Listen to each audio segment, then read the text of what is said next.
जय जगन्नाथ दर्शक बंधु यूट्यूब विषय आपको स्वागत जनाऊँ। आज पुणी न्यूज अपडेट नहीं कि आसी जोटा कि आम मॉल रे सेल साइज गुटी आमको दरकार जो मैंने भी गोटे गोटे ब्रांड को मैनेज कर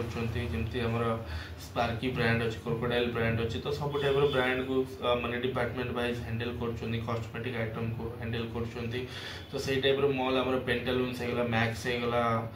बिग माने कोलकाता बाजार होगा युवा भी वैकेंसी बाहरी जाइए आम ओनली मेल कैंडिडेट ही वैकेंसी अच्छी 8 ରୁ 10टा पिला आमको मेल कैंडिडेट दरकार जार सैलरी 9,000 ରୁ 11,000 रही पीएफएसआई कटिकी एंड 9 घंटा ड्यूटी रस को 4टा छुट्टी फीमेल कैंडिडेट भी अप्लाई करेंगे बट किसी टाइम लगे से ऑफिस को आसिक रजिस्ट्रेशन वगैरह करेंगे बट आम इमिडिएटली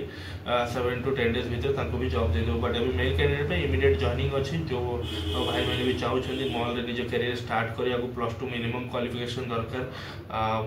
मॉल रही काम करने को तो आम स्क्रीन डिस्प्ले होता नंबर आमको जोगाजोग करूँ आम ऑफिस को विजिट करूँ कि आम डॉक्यूमेंटेशन रजिस्ट्रेशन प्रोसेस अच्छी आम डायरेक्ट आप मॉल को पठेदेव मॉल एचआर आपको नॉर्मली इंटरव्यू नब इंट्रोडक्शन वगैरह पचार काम विषय बुझे देन आप डायरेक्ट जॉइन करेंगे। तो आज थैंक यू। जय जगन्नाथ। नमस्कार।